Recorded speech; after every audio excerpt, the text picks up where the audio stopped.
రాజ్యసభలో 26 సీట్లకు జరిగిన ఎన్నికల్లో 19 ఎన్డీఏకే. అందులో 2 సీట్లు కాంట్రవర్సీలతోనే కైవసం చేసుకుంది. ఇప్పుడు ఎన్డీఏకున్న బలం 150. మూడింట రెండొంతుల లీడ్కు అడుగు దూరంలో ఉంది ఎన్డీఏ. రాజ్యాంగ సభలో రాజ్యాంగ బిల్లు నెగ్గాలంటే ఎన్డీఏకు కావలసిన బలం 163.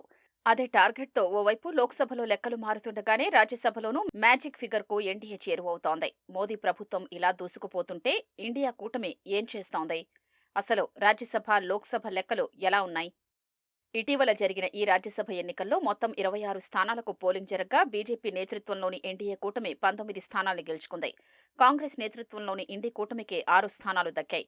మిజోరంకు చెందిన జోరం పీపుల్స్ మూవ్మెంట్ జెడ్పీఎం ఒక స్థానాన్ని కైవసం చేసుకుంది. ఈ ఫలితాలతో 245 మంది సభ్యులుండే రాజ్యసభలో ఎన్డీఏ బలం 150కి చేరింది. రాజ్యాంగ సవరణలు వంటి కీలక నిర్ణయాలకు అవసరమైన 2/3 వంతు మెజారిటీ మార్కు 163 కాగా దానికి ఎన్డీఏ కేవలం 13 సీట్ల దూరంలో నిలిచింది. అంతకుముందే జూన్ 11న జరిగిన ఎన్నికల్లో 8 రాష్ట్రాల నుండి 24 మంది సభ్యులు ఏకగ్రీవమవగా అందులో 19 స్థానాలు ఎన్డీఏ ఖాతాలోనే పడ్డాయి. అయితే ఈ ఎన్నికల్లో ఎన్డీఏ సాధించిన విజయాల్లో 2 స్థానాలు తీవ్ర రాజకీయ వివాదాల మధ్య దక్కాయి.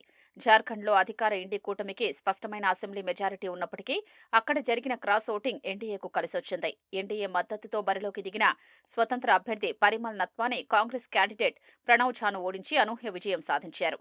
ఇక రెండో స్థానాన్ని జేఎంఎం అభ్యర్థి బైద్యనాథ్ రామ్ గెలుచుకున్నారు.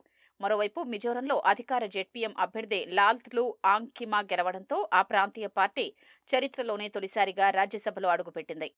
ఇటు ప్రతిపక్షాల అంతర్గత సంక్షోభాలు కూడా ఎన్డీఏకు మరింత బలాన్నిస్తున్నాయి. బంగాల్లో తృణమూల్ కాంగ్రెస్ కు చెందిన 3 రాజ్యసభ ఎంపీలు రాజీనామా చేయడంతో అక్కడ ఉప ఎన్నికలు రానున్నాయి. ఈ 3 స్థానాల్ని కూడా ఎన్డీఏ గెలుచుకుంటే కూటమి బలం 153కు పెరుగుతుంది. అప్పుడు 2/3 వంతు మెజారిటీకి కేవలం 10 సీట్లే తక్కువవుతాయి.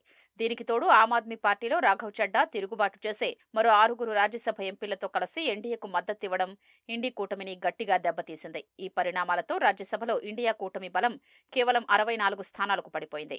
ఎన్డీఏకు 2/3 వంతు మెజారిటీ అందుకోవడం అంత సులువు కాదు. ఈ ఏడాది చివర్లో ఉత్తరప్రదేశ్లో 10 రాజ్యసభ స్థానాల పదవీ కాలం ముగియనుంది.